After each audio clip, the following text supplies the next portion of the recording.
Madrid, con un hombre menos, acaba de pasarle por encima al Pachuca, equipo mexicano que en los primeros 20 minutos tuvo fácil 2-3 oportunidades para poder irse adelante en el marcador y ley de oro. Cuando perdonas al Real Madrid, realmente no se te va a presentar, un partido tan sencillo.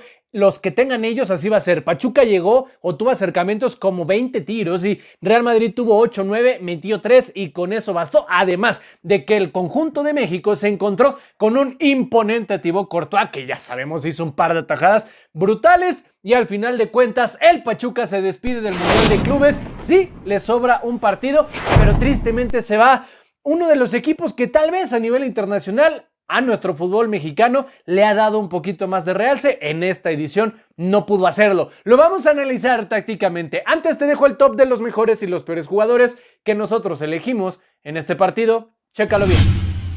Vamos con lo mejor, en donde ponemos a Thibaut Courtois, Fran García y Elías Montiel, 2 del Real Madrid, 1 del Pachuca. En lo peor ponemos a Alexei Domínguez, Luis Rodríguez y Agustín Palavecino, los 3 de Pachuca.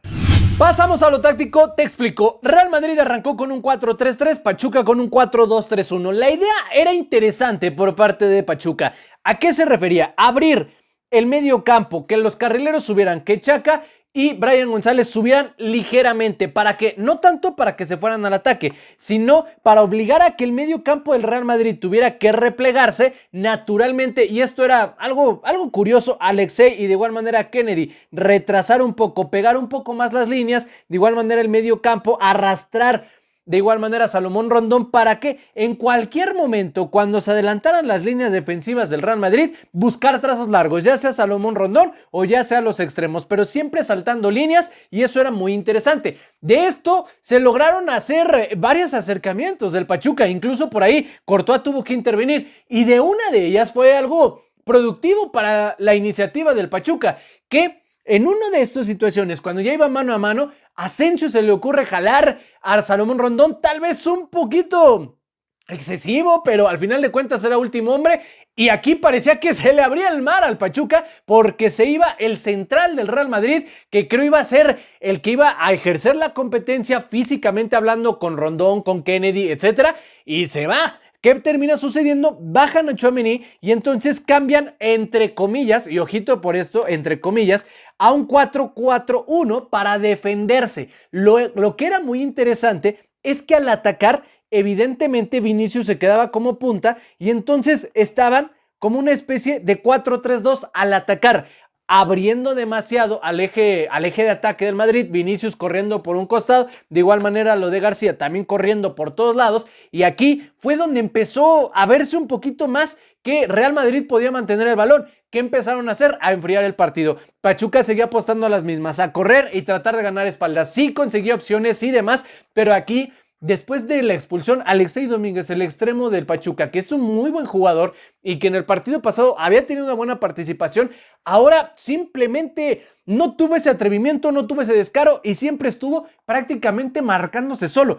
Kennedy lo que hacía era entrar, tratar de hacer diagonales para buscar su perfil, pero también no contaba con que Salomón Rondón difícilmente salía de su zona al momento de jalar las marcas o cuando menos abrir. Aquí, hay que decirlo, el que sí estuvo pero finísimo fue Elías Montiel, que subía incluso a veces más que Palavecino, el cual sí quedaba como un media punta, pero siempre muy céntrico. Entonces se terminaban estormando entre Kennedy y Montiel, Alexei muy separado, y aquí se empezaba a perder. Al notar esto el Real Madrid, naturalmente el 4-2-3-1 de Pachuca se defendía con el 4-4-2. Bien, ya empezó a ponerse de forma más fija con el 4-3-2 para el Real Madrid. ¿Qué sucede con esto? Y esto es sensacional.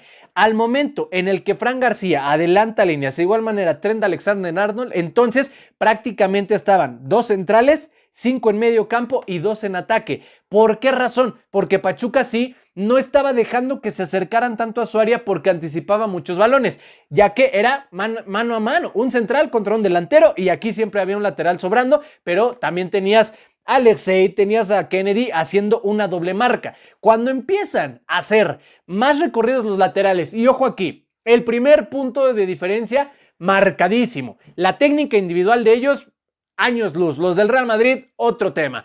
1, 2, el fondo físico, y a quien voy a destacar más fue a Fran García. El tipo subió, bajó, corrió, recorría, iba por agua. Yo creo que de verdad hasta daba las indicaciones. El tipo jamás se cansó. Y aquí el que la terminó pasando muchísimo fue el Chaca Rodríguez. ¿Por qué? Porque tenía que frenar tanto a Fran García como las incorporaciones de Vinicius. Y esto es interesante.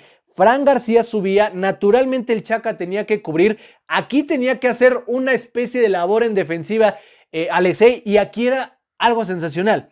Cuando empezaron a adelantar líneas, tanto se subía Arda Güler y demás, entonces ya tenías a 5 jugadores marcando contra 4. Naturalmente uno iba a entrar solo, y el que terminó entrando solo en medio de central y de mediocampista fue Jude Bellingham, que marcó un verdadero golazo, raso, difícil. Carlos Moreno sí hizo el arrastre correcto, pero no iba a llegar, era un tiro precioso. Y si te diste cuenta, el segundo gol, ¿cómo crees que llegó? También por la acumulación de elementos en zona de ataque, jalas a los dos centrales y entran otros dos elementos en medio de ellos. Entonces cae el 2-0 y ahí está.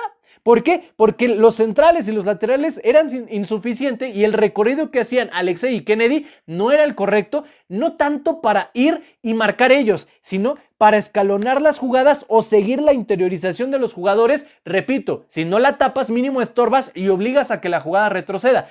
El 2-0 ya fue totalmente lapidario. Y una vez haciendo todo esto, el Real Madrid se dedicó a dosificar esto. El partido empezaba a hacerse mucho pase lateral, metían cambios de juego. Fede Valverde era un mariscal de campo sensacional. Entra Luka Modric, entra Dani Ceballos, después entra Brahim Díaz.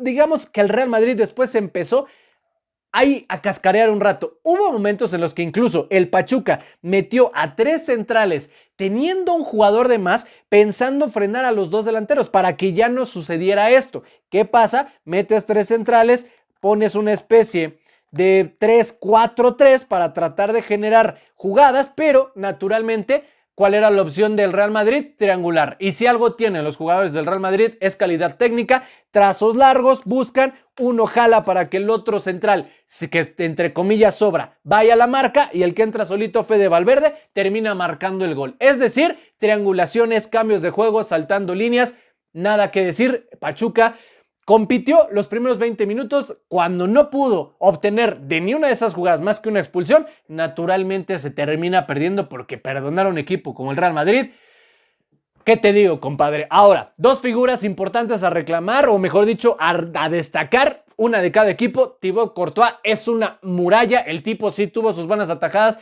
particularmente en el primer tiempo, una que se hubiera convertido en la ventaja para el Pachuca, y otro por parte del Pachuca es Elías Montiel. Para mí, el jugador que más claridad tenía, le ponía pausa al partido, trataba de dosificar, incluso él fue el autor del gol, sí con desvío, pero bueno, tuvo ese atrevimiento cuando Pachuca trató de meter a la Chofis, trató de meter, digamos, sacaron al Chaca y esa banda se notó mejor. Nada contra el Chaca, pero sí hay lapsos en donde dices, hay jugadores que están en mejor momento o que te pueden ofrecer más dinámica en un partido que exige ese tipo de ritmo. Al final de cuentas, Pachuca se queda fuera del Mundial de Clubes, le resta un partido, ojalá pueda despedirse de la mejor forma de este torneo, y el Real Madrid, ojito, porque ya sabemos, puede estar atravesando no su mejor momento, pero de que empieza a agarrar ritmo y de que empieza a tomar camino, cuidado con el equipo blanco. Es lo que nosotros vimos en este partido. Si tú quieres agregar alguna otra opinión a este análisis, por favor, todo déjalo en la cajita de comentarios.